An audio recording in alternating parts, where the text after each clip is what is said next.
Thank you very much. Well, we have a couple of presentations.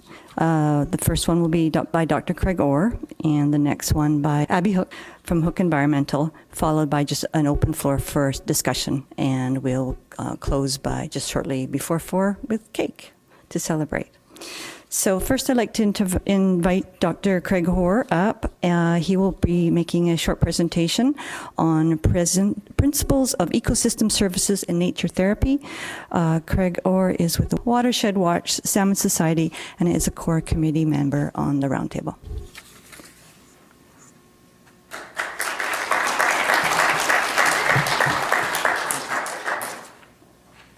She is very, very important, by the way, and underappreciated in all the work that she's done. So thanks Starbucks for that coffee. I'm really wired now, and hope everybody's going to pay attention because I have quite a few slides to get through in a fairly short period of time. I'm going to expand this evening, but I wanted to give everybody a little bit of flavor of some thinking around human well-being. And it's in the news these days. It's Earth Day, and so I just want to give some thoughts on what I think we should be looking at on some of the plans for the Roundtable. So those are my affiliations there, and I'm going to skip through this. I'm a very salmon-centric person. I spent many years, providing evidence of declines of wild salmon, problems with salmon farming, doing scientific papers, sponsoring science, going out on fisheries, working on policy, all those kind of things, doing reports on habitat. And participating in inquiries that spend a staggering amount of money that don't get much traction from the federal government. And so looking for a little bit of a different way to, protect watersheds these days. You can't do it with salmon, even though salmon are really important to British Columbia. It's just not the sole thing. You got to engage the people a little bit more. And I think that we also have to fight the tyranny of the prefrontal cortex. And I will explain that just a little bit. But of course, it all starts with the Roundtable and the Coquitlam Watershed and the amazing work and the plan that has been put together. And this is how we do it all. We just go out in the field and it all comes organically to us. And, the answers just fly on the paper. I mean, I wish that were the truth. Building a watershed plan is not easy. And I'm not going to steal Abby's thunder to show how this plan was built. But those are the basic steps in the watershed plan. It's just the amount of time that it takes to go through all those steps that is quite impressive and also a little bit tiring. But I think the outcome is a really good plan that Abby is going to be telling you about. So I just want to talk a little bit about ecosystem services today. And there's quite a bit written on the subject. Probably it's not unfamiliar to a lot of the folks in this room, but just services that intact functioning ecosystems, species and habitats provide to humans that benefit us. And those can be broken down in things like products, or if you're the big forehead scientists out there that like to talk about provisioning services, you can say that. Food, water, minerals, energy, things like that. Things like benefits, regulating services, sequestering carbon in trees, those things, purification of air and water, pollination, waste decomposition.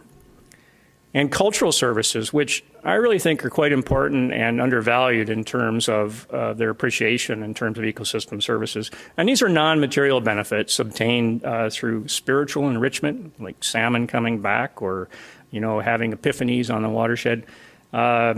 Cognitive development, reflection, recreation, aesthetic experiences. And these are all written up by a bunch of academics. They also talk about how resilient, so your ability to bounce back from big disturbances, crisis and surprise, and your human well-being are tightly linked to the continuing provisioning of ecosystem and related cultural, economic, social, spiritual, and health services from ecosystems. But the problem is that more than half of the services that originally were provided by the planet have been seriously degraded across the planet, and especially in urban areas like the Coquitlam Watershed. Nothing too surprising. So well-being is certainly in the news quite a bit these days, and we know from many studies that well-being is largely tied to your continuing health, how you feel, and your ability to meet your own needs. Not necessarily wealth, but just your ability to meet your needs. But there's also other components that I think are really starting to be explored and getting a lot more traction, including things like just how happy do you feel? You can't just keep adding money and improve your well-being or your happiness, but you also have to have things like fate control. Sometimes we feel like everything is spinning out of our control. We have no ability to control what happens in our neighborhoods, in our environment, and our planet.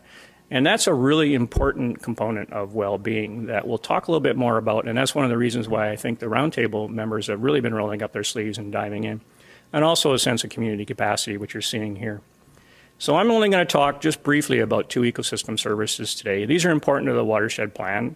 That's green space or riparian or forest, and the other one is water. I mean, obviously we need water for drinking and things like that, but it provides far more benefits than just maintenance of life. One of the things that I've been looking at in the last little while in particular has been the issue of nature therapy. And it sounds a little new wavy and everything like that, but there's all kinds of scientific literature out there. And, you can talk about cultural and spiritual services. They're very hard to quantify, but the health benefits from nature, of being in nature, are quantifiable, and they're the subject of many medical studies. The Japanese call it Shinrin-yoku, or forest bathing, and it doesn't mean going out and jumping in a pool or a puddle or something. It's bathing in the sights and the sounds and the smells of a forest. And what these researchers have found by taking test subjects, and putting litmus paper under their tongues and taking blood samples as they're in the forest, what they're finding is that time spent in a forest has several measurable health benefits. This one doesn't look too spectacular, but here you can see the black is a forest area and the white is a city area. The blood pressure goes down significantly when you walk in the forest and spend some time in a forest. So it has a calming effect. This is the cortisol level in the saliva of humans. That's a measure of stress. And the levels of stress go down significantly when you spend some time bathing in the sights and the smells of the forest. Pulse rate also goes down, so your heart doesn't work quite as hard. And this is a measure too, heart rate variability, which is fairly important. You're not going from highs of really fast beating heart to really slow. You're not racing all over the place, which is not necessarily good for you. Your variability in your heart rate is much less when you're spending some time in the forest. And here's my favorite. You can look on the bottom axis. You can see these are the cancer-killing proteins that are measured in blood from people that spend time in nature. Before they go out, the first day and the second day, and they go up significantly each day. So you're better able to fight cancer by spending some time in nature. And this is probably shouldn't come as a big surprise, but medically it's been measured and it's a real important benefit. So what we're seeing is improved immune system function, and it's very similar to what yoga practitioners are trying to achieve. So that's why we're having these watershed moments where we're getting the yoga folks out to support healthy watersheds. And it's related to the sights, the smells, and the sounds of forests. The important thing is these well-being effects can last for up to a month after you spend a day or two in nature, or even less. And very important in terms of human well-being, and we're just starting to get a handle on all this. Now I want to switch quickly, because I don't want to spend too much time in this meeting talking about water's therapeutic role. And of course we all like looking at water and the calming effects of water. I'm going to draw mostly from this book, Blue Mind, which is sitting right here. It's a wonderful little book if you haven't seen it. Wallace Nichols, and it's got one of the best titles ever. The surprising science that shows how being near, in, on, or underwater can make you happier, healthier, more connected, and better at what you do. It's a wonderful title. And it's got some really fabulous medical research in it, but it shows that humans love to vacation and live near water. And there's all kinds of studies that show we pay lots more to live near water. We spend a lot of time vacationing near water. And there are 3 major benefits of living near water. It reduces stress. Even the color blue is used by advertisers all the time to reduce stress and calm people in terms of advertising. There's increased physical activity when you're by water. There's quite a few studies of therapeutic benefits of taking veterans who have post-traumatic stress syndrome out and getting them on the water and kayaking and swimming, and their levels of stress go way down, and their number, the medications they need go way down. And it also strengthens communities. And I think it also alleviates the tyranny of the prefrontal cortex. That's where all your executive functions are captured or made. Your behavior and your judgment, that's the part of your brain that's doing almost all the work when you're on your BlackBerry or your Samsung or whatever. We're drowning in a sea of overstimulation. It really does exhaust us physically, emotionally, and mentally. And just things, as we just talked about, incoming email and phone calls, it's been related to a 10-point drop in your IQ. I mean, we all know that when people walk into somebody while they're using their phone, right? But that's beside the fact, I guess. But that is the equivalent of losing a night's sleep, and that's easier to relate to for a lot of folks. Everybody's done that. They know how they feel after they don't sleep very well.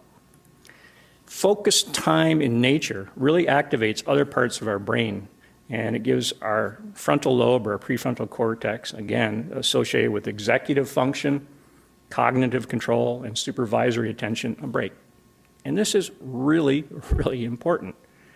The areas associated with emotions, pleasure, empathy, it's really quite important, now take over, and they provide a calming influence. And you can measure this in both blood tests and brain scans. And this is related, called in some circles, causeless joy, where you're just smiling while you're out in nature. And meditation can also bring this on, as we see in the practice of yoga. Simply viewing, smelling, and hearing nature, any one of these things, like from a hospital window, there's several studies done of people looking out a hospital window. It lessens the emotional stress and anxiety of a hospital visit, and also reduces the amount of medication that hospital patients have to take in several studies. You hear these bubbling fish tanks in the dentist's office? Very smart. They really do reduce anxiety. Time in nature even improves test scores, and this has been shown in some of the studies cited in Blue Mind as well. Well, you're starting to see an accumulation of some benefits of spending some time around water and in nature. But one of the interesting things is being by water really entices and intrigues the brain. And the brain is now able to respond to each perturbation, a bird flying up, something breaking out of the water, something happening on a tree. I love slime mold, by the way. I like seeing slime mold when I'm in a forest. With special interest and wonderful moment of neurological surprise. So we should really be trying to stimulate neurological surprise by through nature therapy. And you have to get away from your phone. You have to get away from all the other distractions. You have to free yourself from the tyranny of the prefrontal cortex. So this water then and nature is providing health and spiritual services, which are tightly linked. But the thing is, we're living in a society that's characterized by urbanization. Our physiological functions are still adapted to nature. We tend to forget this sometimes. And the discrepancy between our body requirements and our way of living means that we're excessively stimulated all the time. In many cases, it's really imperative to lower our elevated stress levels and do it fairly quickly. And this is where nature therapy does really have a huge benefit in terms of some of the things that the Watershed Plan is trying to do and protect, and opportunities that we're trying to provide here. So again, just reiterating, sights, sounds, and particularly smells. A lot of the researchers think it's some of the terpenes, which are the smells from the pine trees, that are really particularly beneficial. There is something to aromatherapy. We always used to poo-poo it, but I think there's something there. And human well-being is thus directly linked to forests and water and the continued delivery of these and other key ecosystem services. Right now, there's more attention being paid to the synchronizations between humans and nature using data on the physiological effects of relaxation. It's a little dark, but that's a picture of our first watershed moment at Rivers Day last year, where we had the yoga community outside, healthy watersheds, healthy humans. Lots of parallels between yoga and nature therapy. So I think we need to better understand and promote these links, and especially the value of nature therapy to improving human well-being. Forests, healthy water bodies, part of the ecosystem services we're worried about in a watershed plan. In particular, have a great potential for promoting healthy lifestyles and improved mental and physical health. Unfortunately, we're not there yet. We're not planning around things like nature therapy in terms of development in terms of, just urban planning and community planning. But we need to think a little bit more, I think, about natural areas. I mean, Japan now is putting in forest therapy stations in Tokyo. Why are they doing that? Well, because they have so little left that they're really figuring out that that's really important to the health of their citizens. But we're not thinking along those lines yet, especially when there's such competition for land. And I don't think that there needs to be this dichotomy between development and nature therapy. I think that's an artificial dichotomy that we need to work on a little bit. So we need to work on our watershed plan. We need to work on nature therapy. So if I can editorialize and just finish off just here, I've come up with a theory of change on how we get nature therapy in more of the planning and the thinking and the lexicon of humans. Theory of change is the hot thing you're supposed to be doing these days, of course, right? Bear witness. Everybody here is doing it, right? First Nation kind of term, but it means we're out monitoring the watershed. I mean, we're monitoring the water quality. It's definitely improved. We're monitoring what's going on in the ecosystem services. Everybody here is bearing witness or talking about it. They're understanding what's going on in the watershed much better. We need to really elevate the dialogue on watershed health, on nature therapy, and on human well-being. What makes us feel good? What improves our well-being? It's not just about accumulating more money. It's about cultural and spiritual and health services that we get out of nature and our ability to do those kind of things. It's about our ability to have wonder and surprise when we go out in nature. I think everybody can reflect the fact that we have to do much more to enable community capacity and control. A lot of us feel that our federal government is not protecting our environment right now. And I'm not going to editorialize too much. I could, but I won't. But I think what we need to do about that is to have more community capacity and control over what happens. We need to work on our own backyards and fix what we can. And that really starts improving our fate control as well. And people feel much better when they feel that they can actually do something to improve the health of their community. But we need to enable that through local watershed governance models. And then we need to really focus on self-interest. And this sounds kind of funny, but the selfish gene is alive and well. But it's in your self-interest, to go out and partake in nature therapy. It improves your health. Okay, go out and do it, improve your well-being. And then when everybody is doing that, it's improving the community as well, because people are collectively understanding what it means to have nature therapy as part of their lives. And it does cascade into communal well-being if we start planning for nature therapy. Finally, vanquish the tyranny of the prefrontal cortex.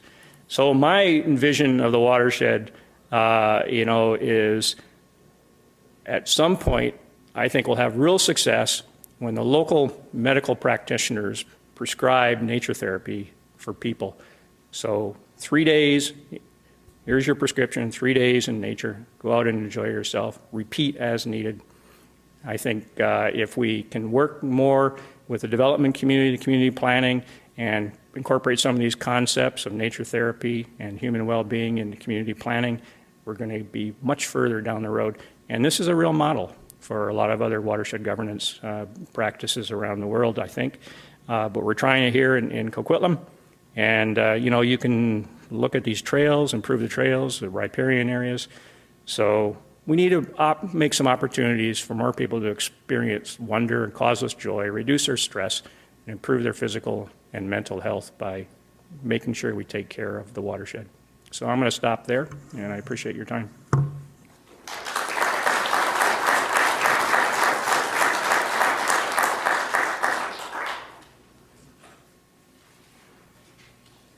Craig always provides a great warm-up for what we actually did then in the last 3 years, and I'll try to reflect as much as possible on some of his concepts. As I said, my name is Abby Hook. I'm up from Seattle. I specialize in a program called the Open Standards for Conservation. And this is a planning process that takes from a number of different fields. It's quite specific in its adaptive management capacity. And I was approached about 3 years ago to come up and start to lead the group, the Roundtable, and specifically the core committee through this process. This is a lot of text, but I want to point out that open standards, usually when you go into planning processes, you have a very complicated planning process, and then you print it, and you hand it off to the practitioners and you say good luck.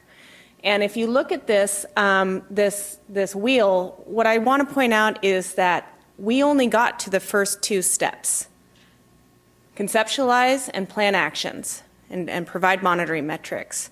The open standards are very specific in that those are part of implementing strategies, but really what we're interested in doing is monitoring the effectiveness, seeing what results you have over time, and implementing a system that allows you to adapt and do course corrections instead of waiting the 20 years to see if you had the effect that you needed. So this is a very heavy performance management system as well as being an adaptive management system. It is a new take somewhat on conservation, and it follows the basic steps of plan, do, check, and adapt as needed.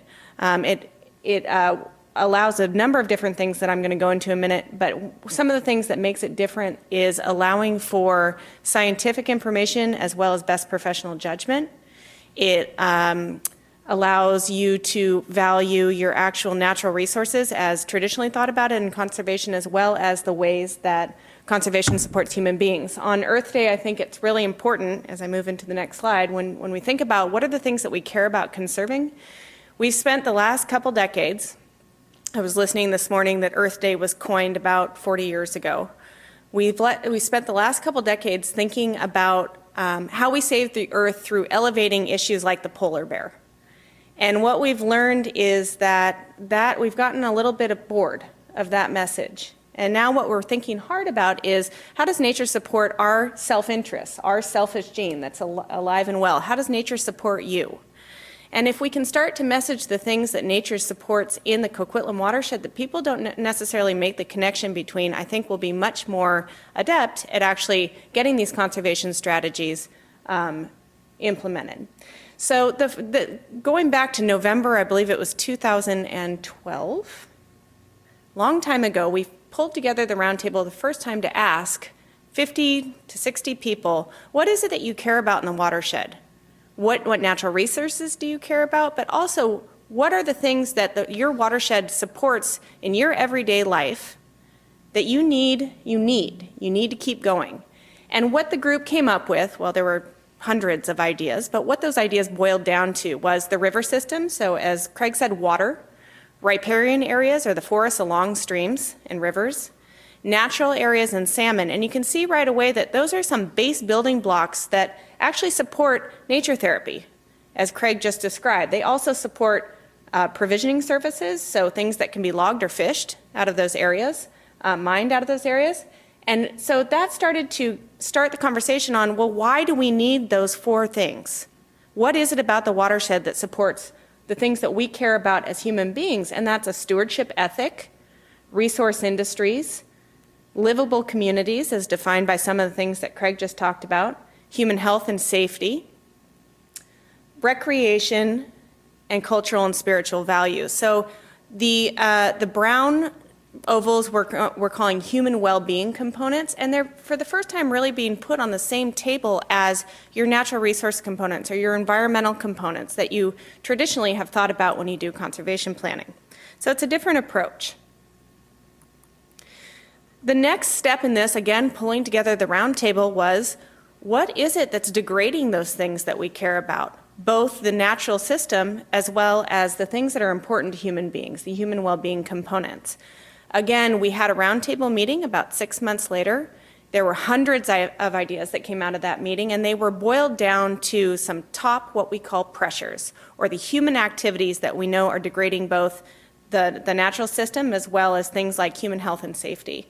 And those things were development, stormwater, invasive species, water extraction, mining, recreation, and mainstream cultural norms. And when I say mainstream cultural norms, largely what we're talking about is apathy within the watershed for environmental concerns. So now we've identified the things that we cared about. We've boiled down the things that we think are a problem in the watershed or human activities that are contributing to the degradation of what we care about. And we're starting to ask, well, why and what are the links? So it's great that we can say, you know, here's what we care about and here's the problem, but why is there a problem? What are the contributing factors out in the watershed or the context for why these problems continue to exist. This was a little bit more complicated because, I love introductions with this group because right away you see how varied the membership of the Roundtable and the people in the audience are.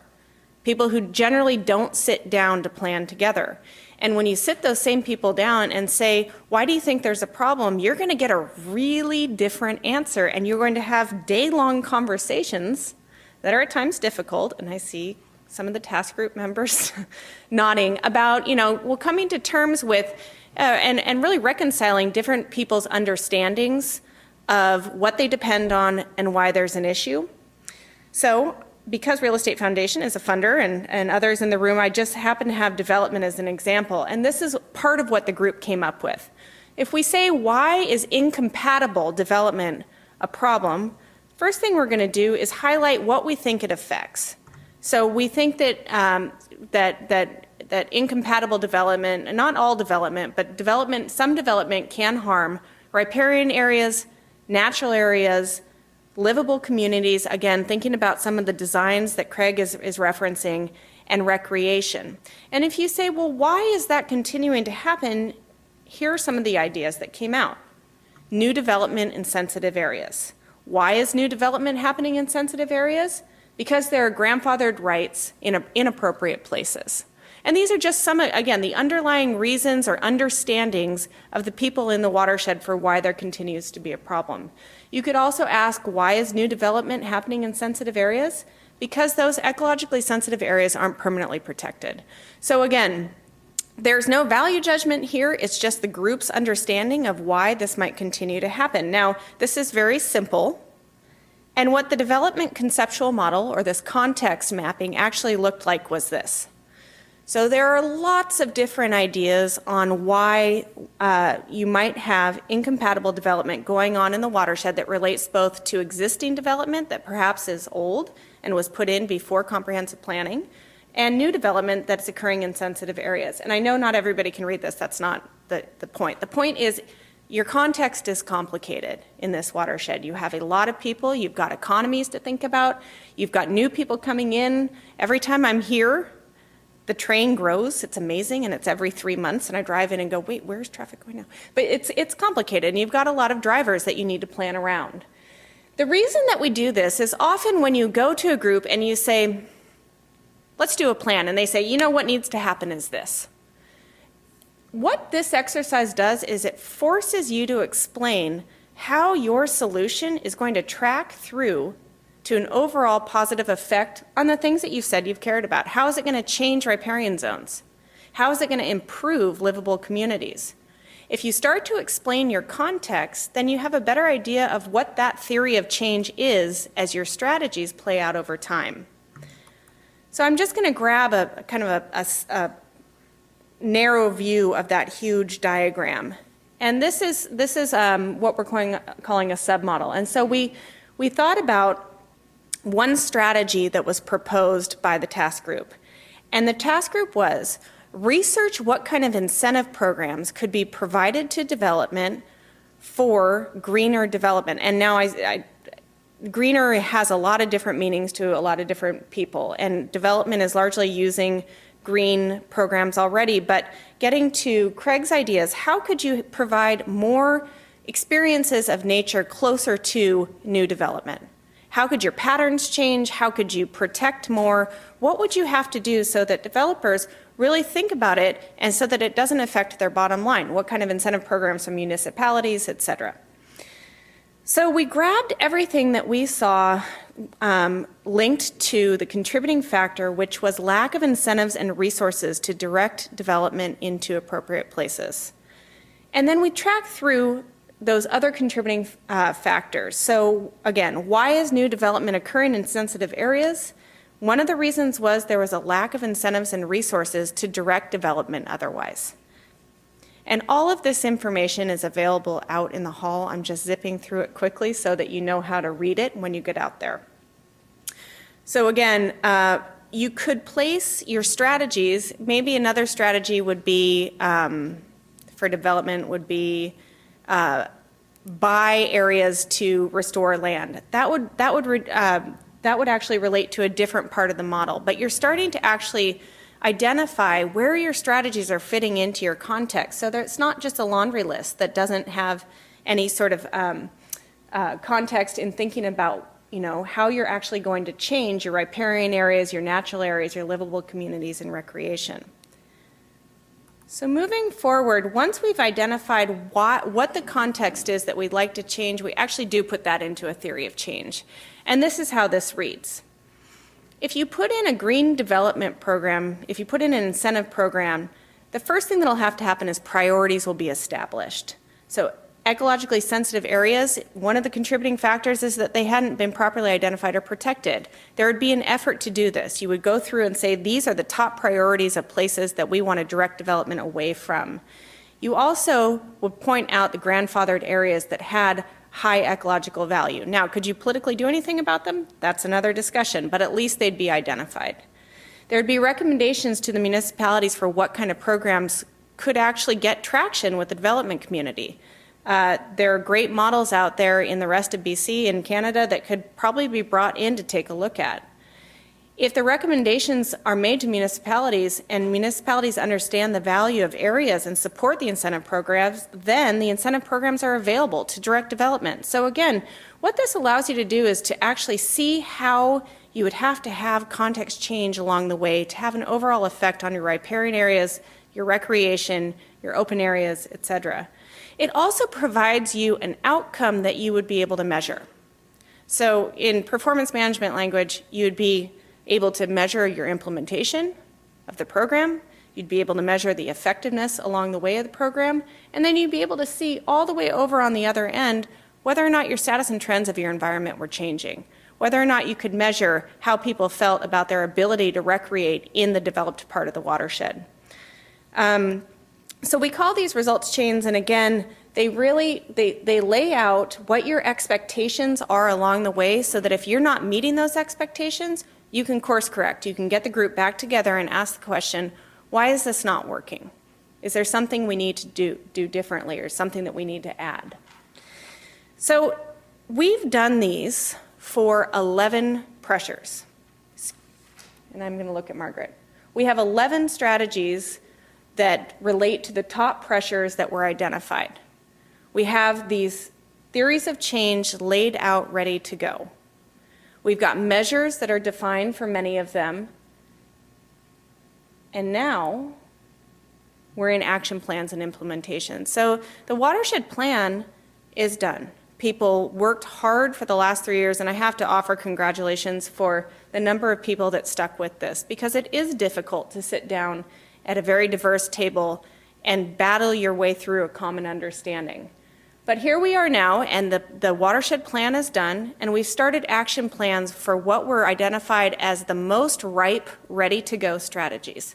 Those are researching incentives for green development, alignment of invasive species, both the policies and activities taking place among the number of municipalities in the watershed, the lower watershed, and storm water outreach for residents.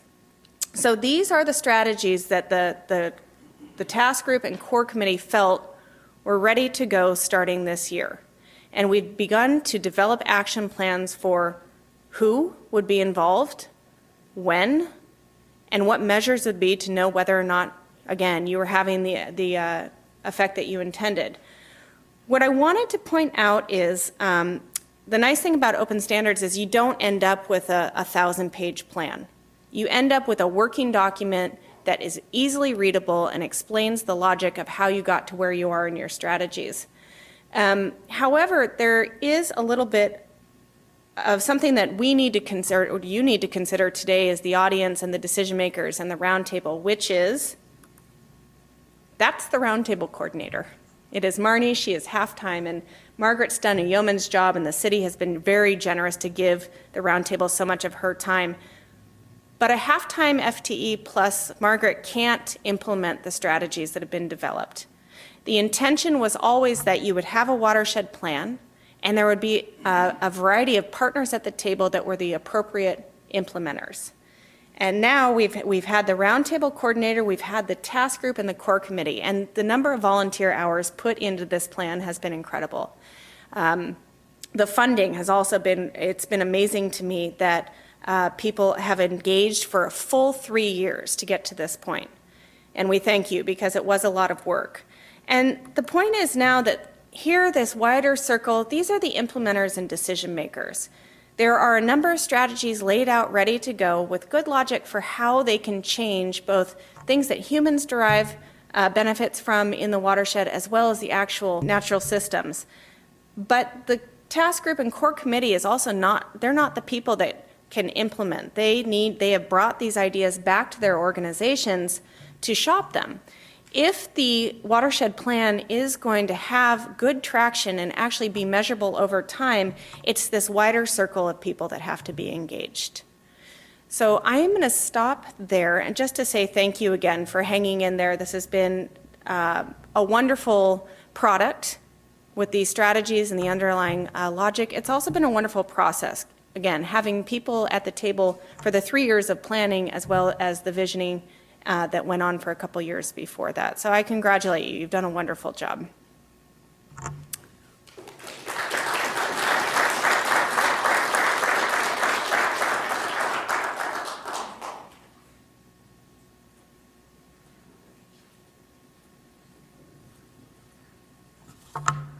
Thank you very much, Abby.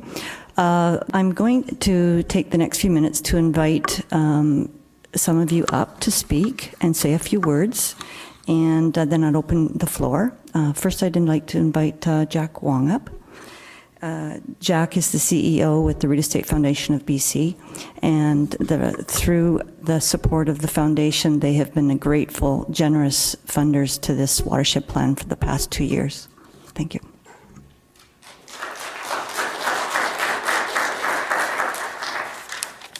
Thank you, Margaret. Thank you. I have 2 simple instructions from my staff. Keep it under 3 minutes and stay on script. So, excuse me if I have to refer to my notes here, for example. So, happy Earth Day to everybody today. Thank you very much, and it's very appropriate that we're celebrating this milestone on Earth Day. So I'm just going to clarify what Abby referred to earlier about the Real Estate Foundation of British Columbia, is that it has been a challenge always for us to explain who we are and what we do, because we're a very unique organization. Actually, there's only 2 organizations like us in North America. We've got a very unique funding model, and we are a funder. So we are a philanthropic organization that actually funds nonprofits and groups just like the Coquitlam Watershed Roundtable, and we're all working towards the objective to enable positive change in communities. So one of our granting focus areas is freshwater sustainability, and we know how important safe and abundant supply of water is vital to healthy communities, just as Dr. Orr has explained. And to how do we have proper land use decisions that will support healthy communities? So the Real Estate Foundation really is not developers. We're nothing to do with real estate. We don't sell and buy real estate. We're not timeshare artists. But we are a funder that will support just communities just like this through a very unique funding model, and I won't get into that right now, but you can come up and ask how we get our money in the first place. We do commend the work of this group, because we recognize the use of standards that Abby has explained, and that's very important, because everything that we strive for is to get to those informed decisions, that we have to be very science-based, and there's a proper process, and use the proper process. And to have this openness and inclusiveness. So, and I remember being here 2 years ago where I was just stunned to hear that the gravel operators in the watershed is at the table, and industry is here with the grassroots and with the political and local governments, and that's an incredible achievement for any community to get that to come together. So the focus on partnerships and on collaboration, I mean, that's important for any community for planning. And I'm not a planner, but we have planners on staff, and they tell me that that's just an incredible achievement for this type of collaboration in the community that makes community involvement and engagement so much important for real change and planning changes in the community. So congratulations on having continued to do that. So here, I'm just here to say thank you very much for allowing us to be a part of this incredible journey that you're going on. And I know that there's a lot of work to be done, but thank you very much. And we're very, very proud to be a part of this project that you took us on from about 3 years ago, Margaret. Thanks very much.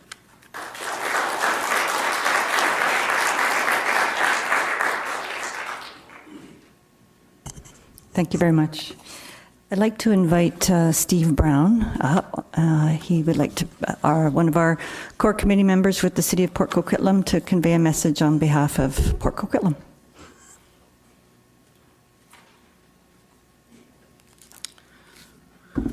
So the Port Coquitlam Mayor and Council are sending their regrets that they weren't able to come tonight. They're at an evening healthy community workshop, so they've asked me to read out what they've written. And so this is from from Mayor Greg Moore. He says, the City of Port Coquitlam has appreciated being involved in the Coquitlam Watershed Roundtable since the planning process began, and look forward to seeing the innovative implementations. Our City Council is looking forward to receiving an update from the Watershed Roundtable during the Council Community Connection portion of our open council meeting in June. Our council recently endorsed the Blue Dot Declaration that promotes environmental initiatives in municipalities across the nation as part of our overall commitment to a very important matter.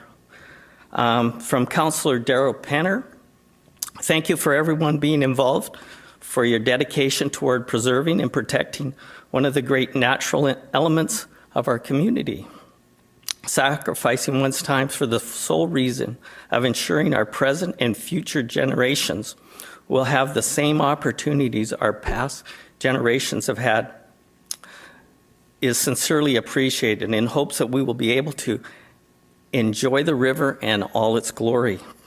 I am extremely proud of the support of the Roundtable and the great work. Thank you on behalf of the residents of Port Coquitlam, present and future.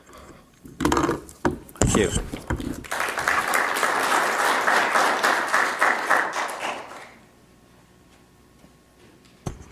Thank you very much. I'd like to invite Councillor Wilson with the City of Coquitlam, who's also a core committee member on the Roundtable.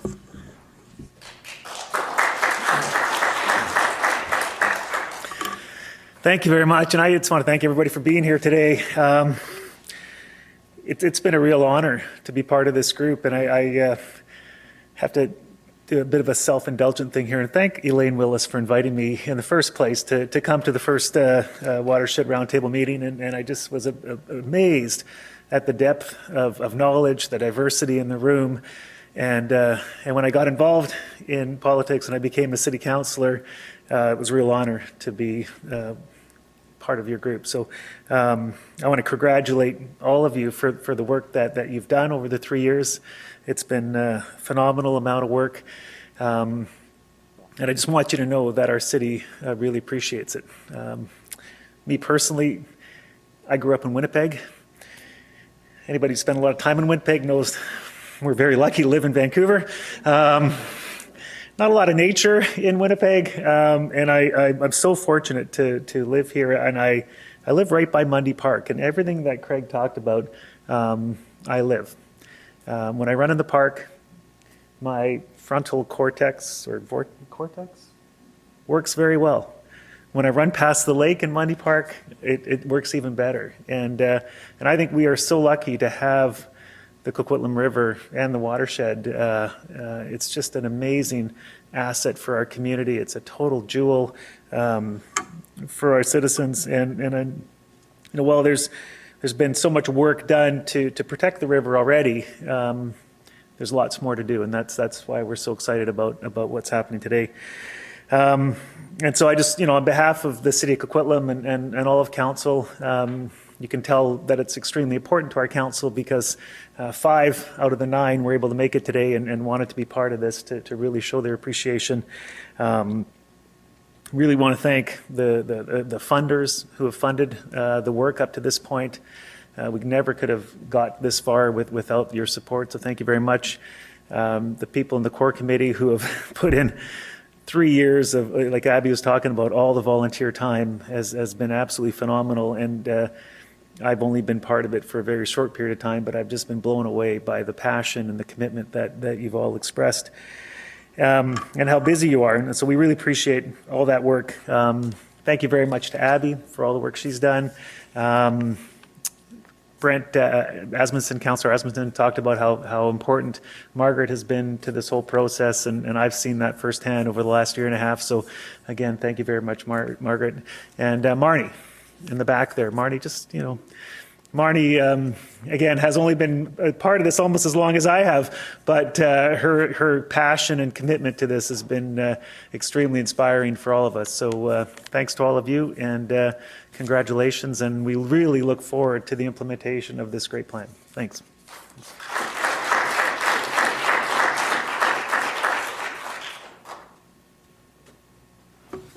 Thank you. And I would just like to invite President of Jack Seaweed Limited, Kirsten Wilson. And then we'll open it up. Yeah, thanks. Hi, I'm Kirsten Wilson, owner of Jack Seaweed Limited, the aggregate mine on the end of Pipeline Road there. And Margaret, thank you very much. I think it's very telling of how far this roundtable has come, that industry is going to be the last person to speak on a more formal basis here, which is pretty amazing. That I'm actually even allowed to come up here, because I think probably 25 years ago you wouldn't see me here, and you would probably be throwing things at me. You may still want to, but I just want to say on behalf of our employees and our company what a privilege it is to be here and to be included with such an amazing group of people, so passionate, so focused on remaining on task and on the goal of maintaining the health of the watershed, and to include everyone, including industry, is pretty amazing. The fact that Abby's, you've gotten so sophisticated with what you've done, open standards concept. I mean, this is just so amazing. You absolutely do need a degree to understand what has gone on here, and hopefully we'll get this hard work will be explained to those people outside, because it is just such an amazing amount of work. And Abby talked about priorities, and the health of the watershed for our company is a priority. We can't exist right now without ensuring that watershed is healthy. And because of our involvement in this group and the many different people that we've talked with over the years, George Turi has spent many time, who is I don't want to say old, but our past manager of this company, has spent many, many, many years, possibly decades, talking with people like Gord and other people, getting an understanding of what we are doing in this industry and how we are doing what we need to do to ensure that we're being good corporate citizens and we're ensuring the health of the river. Yeah, and Craig, you just to discuss human well-being we have, which was very, very interesting, and I'm going to have to hopefully get some private therapy sessions later, because I think it would be very helpful for all of us to understand being outside. We are humans too, and the people that work for us, even though we are in a gravel pit, they actually are human, and they have feelings.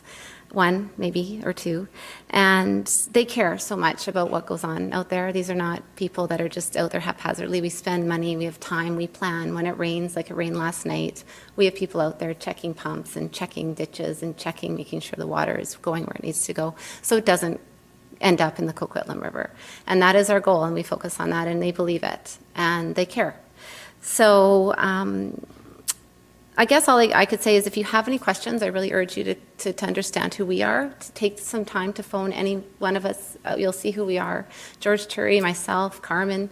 There's so many of us that really want to just have everyone understand, as a member and as a business that's been in Coquitlam for 80, 65 years, that we want to be here and that we deserve to be here and that we are trying to do good work just like you all are trying to do good work.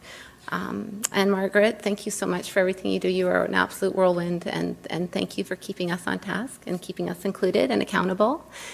Because being here, you are holding us accountable as well as a business, and we need that, and I welcome it with open arms. So if you have any questions at all, the Real Estate Foundation, my goodness, the amount of money that you've contributed to the success of this speaks to, again, how you need stewardship groups and industry and business to make things like this a success, and how important it is for all of us.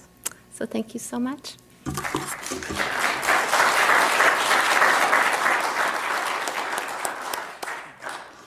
So that completes the formal schedule of invited guests to say a few words. Would anyone else like to say a few words? And okay, and then we'll have some cake.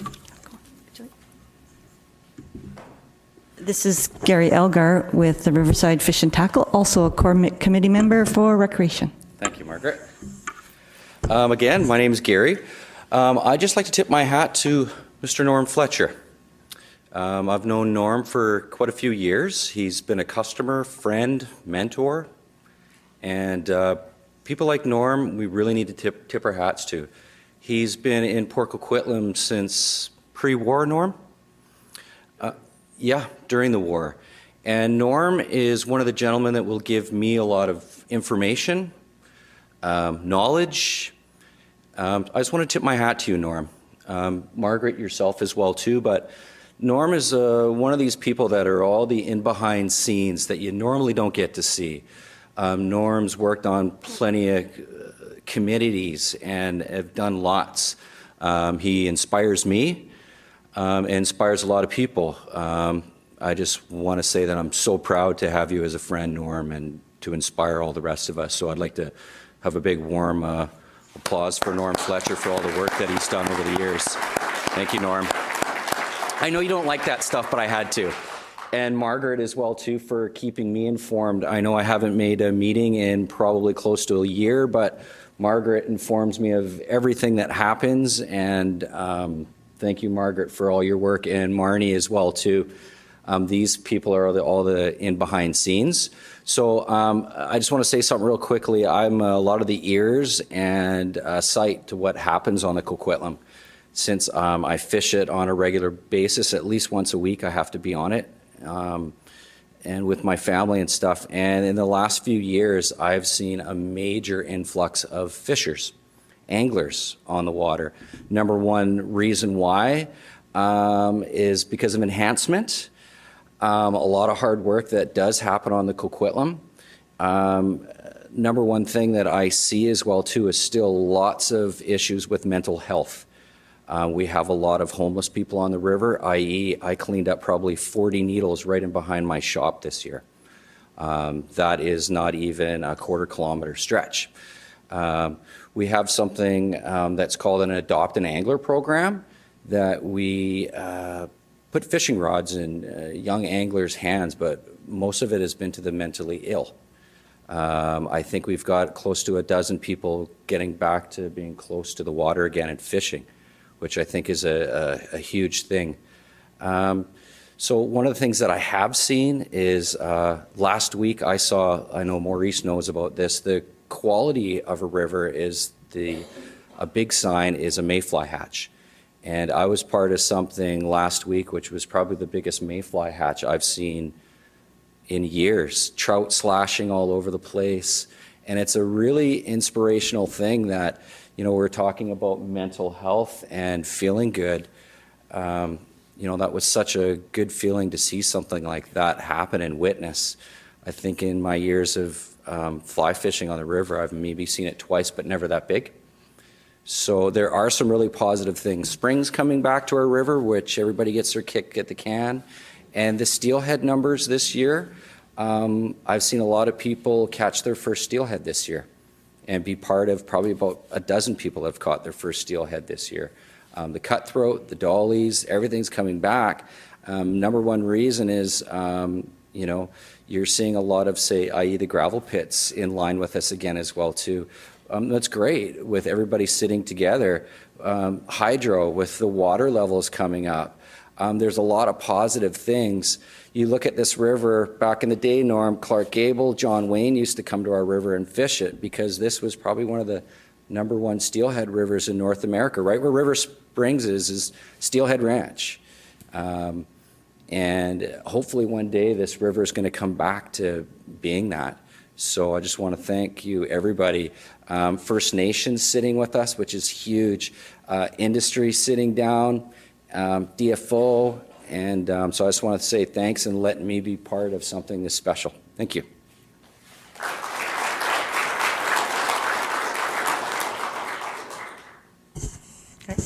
Thank you, everybody. This has been a very special hour of presentations and thank yous from everybody.